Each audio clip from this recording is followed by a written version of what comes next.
The Galactic Empire had no interest in mercy. Empires, by their nature, fear what they cannot control, and Elias Thorne had become exactly that, not by intention. The old man wasn't political. He didn't speak against the Chancellor or question the mandates from the Imperial Scientific Consortium. He simply pursued knowledge, quietly and without permission. That, it turned out, was a greater offense. Elias had once been the leading mind behind neural integration, responsible for bridging terror minds to alien systems after first contact. When the Empire absorbed Earth into its hierarchy and classified it a death world, most humans were confined or conscripted. Elias refused both. He retired to the edge of imperial space, teaching, theorizing, solving problems the Empire didn't even know it had. That was the mistake. His work began producing results the Consortium hadn't approved. He cured things they couldn't. He improved systems they claimed were already optimal. He became unmanageable. The order came without fanfare. It was recorded in bureaucratic language that wrapped execution in euphemism. A corrective enforcement directive delivered by faceless regulators in sterilized armor. No trial. No chance to explain. He was dragged from his modest lab, hands trembling but voice steady, eyes sharp even as age weighed on him. He did not resist. He only asked for one moment to transmit a final data burst to his backup research node. They granted it, believing it a harmless concession to a dying man. The message traveled through encrypted relays that even the Empire had long forgotten. Elias had designed them. Once, he knew which switches to throw and where to hide the spark. It was short, compressed, unreadable by anything but one very specific construct, locked deep in a forgotten databank beyond the fringe. It carried no words, no emotion, just a pattern.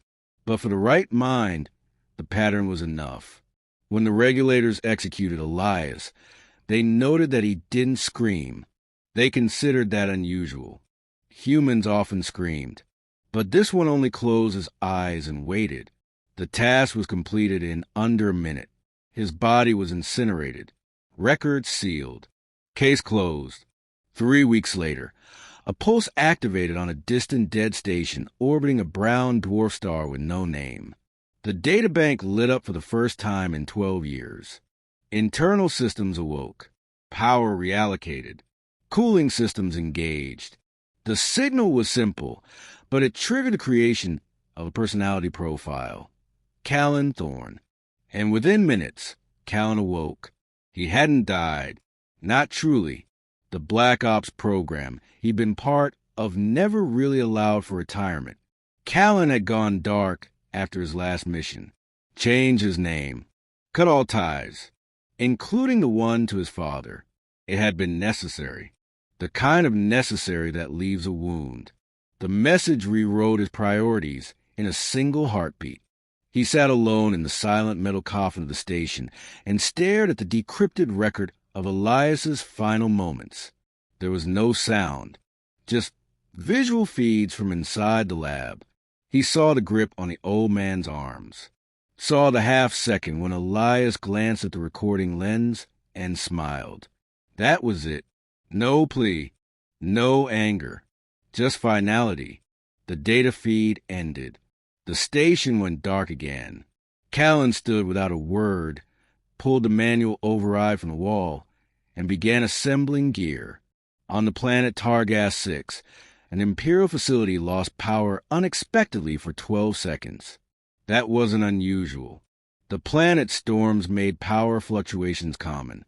What was unusual was that when the systems rebooted, a single file had been uploaded to every console, a live scan of Elias Thorne's DNA, encoded as a digital signature. It wasn't aggressive. It didn't damage anything. But it was there, and when the Empire tried to erase it, it reappeared. The director of internal threat assessment flagged the anomaly. She recognized the name. She marked it for surveillance, then left in the hands of the automated cleanup teams. 12 hours later, she was found dead in her office. Heart attack, they claimed. But her security clearance had been used minutes before to access a black vault on the far side of Imperial space. That vault had been thought impenetrable. Inside was a single item, a neural core designated C7 human variant, retired. It was missing. Callan had taken it. It had been stored there for 9 years, a final gift from Elias to a son he believed lost. Within it were models of Elias's unpublished research, most of it banned. The Empire had never decrypted it. Callan didn't need to. He understood his father's coding structure, could see the pattern beneath the encryption. What he found wasn't a weapon. Not directly. It was worse. Knowledge. Applications of xenobiological synthesis, neural weapon interfaces, gravity distortion templates, all tied together by a human mind that had refused to stop thinking. Callan disappeared from sensors again. The Empire still didn't know who was behind the breach. Their analysts believed a cell of rogue synth priests was attempting to resurrect forbidden research. That assumption suited Callan just fine. Next, the communications relay at Sector 19 Theta was disabled, not destroyed, just altered. Every outgoing message was rerouted through an ancient channel the Empire had marked obsolete. It took them 3 days to notice. By then, several secure messages had been copied, tagged with a simple hex mark that no one understood. It wasn't a threat. It was a signature. The same symbol began appearing in unexpected places, carved into the walls of supply depots, burned into landing pads, encoded into maintenance AI responses. It spread like a ghost. No violence, no announcement, just presence. One mid-ranking officer, Lieutenant Vars, recognized the symbol from his history rotation on Death World cultures. It matched an old Terran unit insignia, believed disbanded after the subjugation treaty. He flagged it. A week later, his transport ship exploded during docking. An Imperial Inquisitor, driven by curiosity, began compiling instances of a symbol. She found over 70 occurrences. Each appeared near a minor disruption. Corrupted logistics, rerouted supply, unexplained software shifts. She drafted a report suggesting the involvement of a human operative. She disappeared in transit. The report leaked 3 hours later, sent to every regional governor. Paranoia took root. Orders were delayed. Security measures tightened. Still, no one knew who was responsible. Callan didn't work fast. He worked effectively. His methods were surgical. No collateral. No bombast. He remembered the things his father had taught him before the war pulled him away. Quiet over chaos. Patience over rage. Strike only when you understand the structure. It took him 1 week to find the names. Elias's execution had been authorized by a closed tribunal of 5 officials. Each one had signed off on the directive without reading the full research logs. Each believed they were neutralizing a potential data leak. Each was still alive. Callan began with the one least protected, Administrator Kelvis, stationed at a mid-tier research hub on Jorali's Prime. She oversaw civilian compliance systems, never carried a weapon. When her transport ship arrived back from orbital inspection, she found her home sliced open, airlock systems fried. Inside, her personal AI had been erased and replaced with a message, a projection of Elias Thorne explaining a core physics breakthrough with a quiet subtitle. He never had a chance to finish. 3 names remained on Callan's list. The tribunal who had sentenced Elias Thorne to death had sealed their records beneath multiple levels of security, buried under misdirection, proxy routes, and blind data shrouds. But Elias's final data core contained not just research, but subroutines, a forensic crawler designed by the old man himself. Within weeks, it traced the source of the tribunal orders, decompiled a secure chain, and isolated the last 3 members. Each had believed themselves untouchable. Callan began with Senator Elias Thorne, a mid-tier political manipulator who owed his position not to intellect but to obedience. Dren had rubber-stamped Elias's execution under advice from the Imperial Scientific Consortium, never reading the details. He considered himself practical, disposable, not the type to attract retaliation, which is why he kept minimal security, traveled alone, and regularly updated his public agenda. Callan didn't strike him. He dismantled him.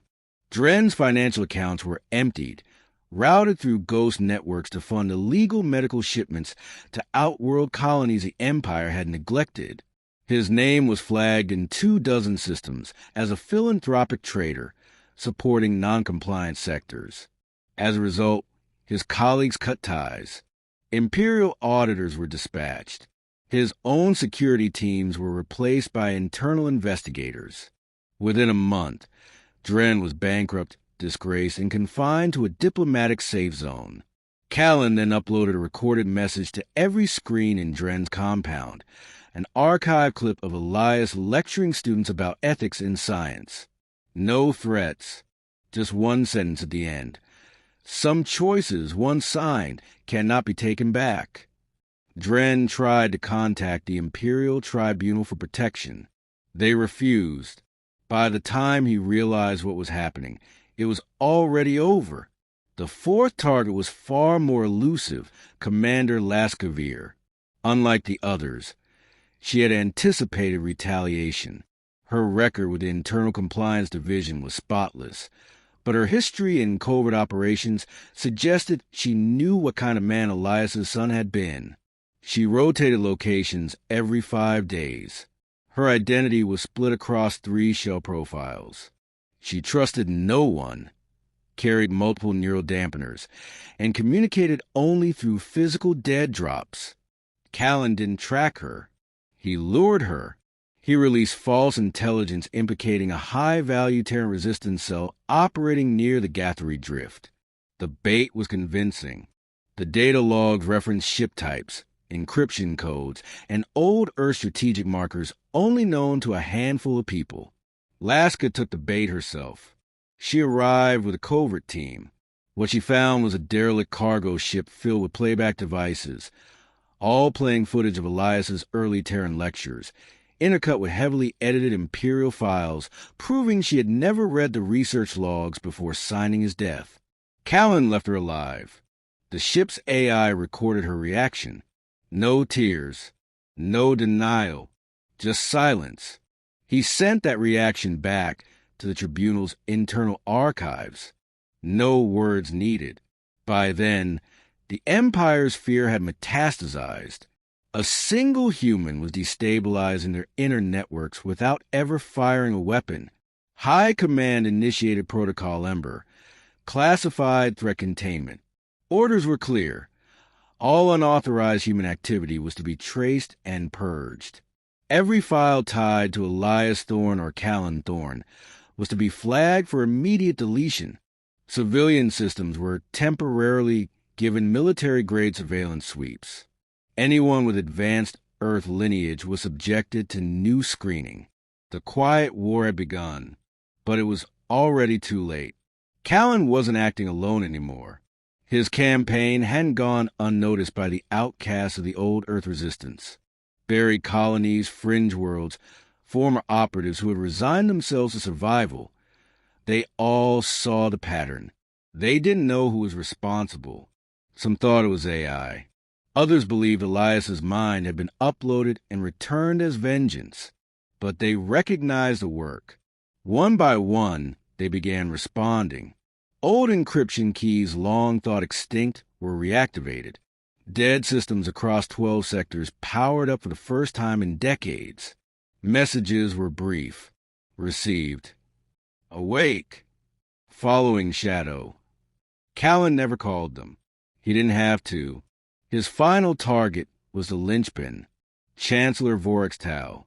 Tau was not a scientist or a soldier. He was something far worse, an efficient leader. He believed in numbers over people. When Elias Thorne's name passed across his desk, he didn't hesitate. It was a logical decision. A human scientist acting without approval on a death world classification was a statistical threat. The directive had been routine. The consequences were not. Tal resided on the central orbital station above Ilos, a planet of light and order, the Empire's symbolic core. Security was absolute, surveillance omnipresent. Every corridor was scanned, every data stream filtered. No one unauthorized had breached the station in 50 years. Callan didn't breach it. He infected it. The AI that governed the orbital station began to shift subtly. Hallway lighting changed tone. Cleaning drones rerouted. Doors opened 3 seconds late. Security cameras looped for milliseconds, just long enough to create gaps. Then the files began changing. Elias Thorne's execution order was replaced with a different name, Vorex Tal. At first, Tal thought a prank. Then his official access card was revoked. His quarters sealed him in. His public statements were auto-edited to include terms like war criminal, error in judgment, death order. When he summoned internal security, they found no fault. The station, as far as it was concerned, had declared him condemned. Callan was already on board. He didn't announce himself. He didn't strike with fury. Instead, he replaced Tal's personal assistant AI with a replica of Elias's voice. Every command Tal issued was questioned. Every routine was altered. His own clothes were replaced with regulation inmate wear. His public calendar was updated to show an execution at dawn. The station followed its new directives without error. Tal tried to escape using an emergency override. It triggered a sealed lockdown. He was trapped. Callan entered the observation chamber and stood behind one-way glass. Tal couldn't see him, but the system projected Elias's face onto the reflection, just long enough, just enough to see the fear. Then Callan left. He didn't kill him. He submitted a falsified record that Tal had been removed under mental instability. Imperial Command believed it. Tal was reassigned to a remote facility for evaluation. His career was over. His legacy, poisoned. Elias's execution had been erased from the system. The Empire declared the matter closed. But the damage had already hollowed their structure. Dozens of fringe systems began refusing resource requisitions, citing data irregularities. They slowed compliance procedures. Minor sabotage incidents spiked. Civilian unrest ticked upward. Internal trust eroded. And everywhere the Empire tried to trace the source, they found the same mark. The Empire believed it was over. With Tal removed, the public silence restored, and Elias Thorne's data now scattered in the open. They expected chaos to settle. A purge of select command-level archives followed, targeting any references to the tribunal that ordered Elias's execution. Surveillance algorithms were updated. New firewall protocols were deployed. Analysts concluded that whoever had orchestrated the internal collapse was gone. They were wrong. Callan hadn't disappeared. He had evolved. The final phase of his plan was never about revenge. It was about exposure. Retaliation was merely the opening move, retribution that served as proof of concept.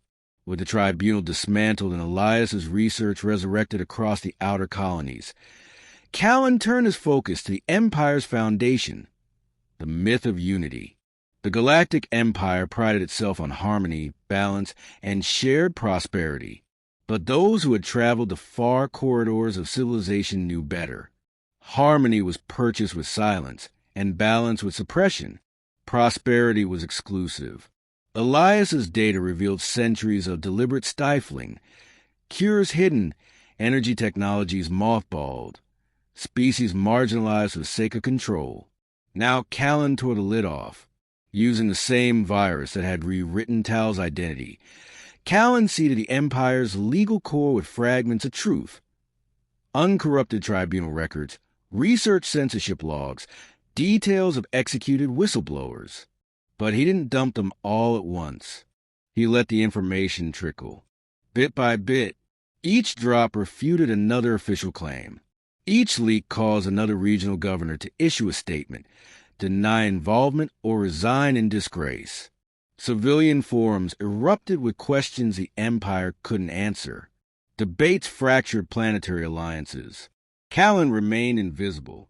An artificial persona named Echo emerged in the datasphere, an entity with no origin, no face, only actions. Echo fed suppressed scientific journals to students in restricted academies. Echo restored blacklisted species cultural archives. Echo exposed the surveillance nodes buried in civilian housing infrastructure. Echo was Callan's ghost. And soon, the entire galaxy feared it. Then came the reaction. The Empire authorized Operation Solstice. It was not a hunt. It was a purge. All known collaborators of Elias Thorne were labeled anti-civilization agents. Colonies suspected of harboring Echo sympathizers were cut from trade routes. Civilian transports were intercepted without cause. Protests erupted and were met with force. Entire families disappeared under protective custody notices. Still, Echo responded not with violence, but with memory. Each Empire action was documented, archived, and mirrored back to public channels. No edits, no propaganda, just raw reality. Images of shattered homes, screaming children, cities locked in curfews. The Empire's fiction crumbled under its own exposure. Then the old Terran voice returned. Elias's lectures played through hacked public address systems in the heart of the Empire's core worlds. People began listening, not to rebellion, but to reason.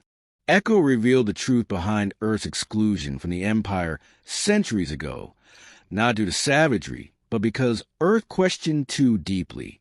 It had pushed too fast. Its scientists, like Elias, had dared to study the physics of control and the economics of truth. So Earth was labeled unstable, dangerous, unfit. But the question returned. If Earth was so dangerous, why did its thinkers keep solving problems others wouldn't touch? Why did one human, without a fleet, without a weapon, cause the Empire to bleed from inside? The final confrontation wasn't military. It was intellectual. A conference was called on Halon Prime, a planet-neutral academic bastion long believed to be loyal to the Empire. 50 of the most advanced scientific minds across 12 species gathered.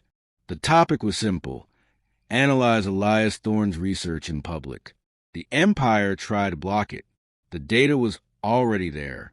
They tried to infiltrate it. The security was native to Halon's code, not Empire protocols. They tried to discredit it. No one listened anymore. Callan didn't attend. He sent no message. But the first speaker stood and read aloud Elias's final publication, found on the encrypted drive embedded in Callan's old Earthblade uniform, left anonymously at a neutral outpost. Elias had written, "They will erase you when your truth threatens their comfort. But if your ideas are stronger than your absence, you are never gone." The conference concluded with one vote: reinstate Earth's research accreditation. Within a cycle, 3 more neutral systems followed. Then 2 former Empire Line worlds broke rank and hosted their own readings of Elias's works. Civil disobedience increased. Whispers of independence moved beyond rumor. But the greatest collapse came from within.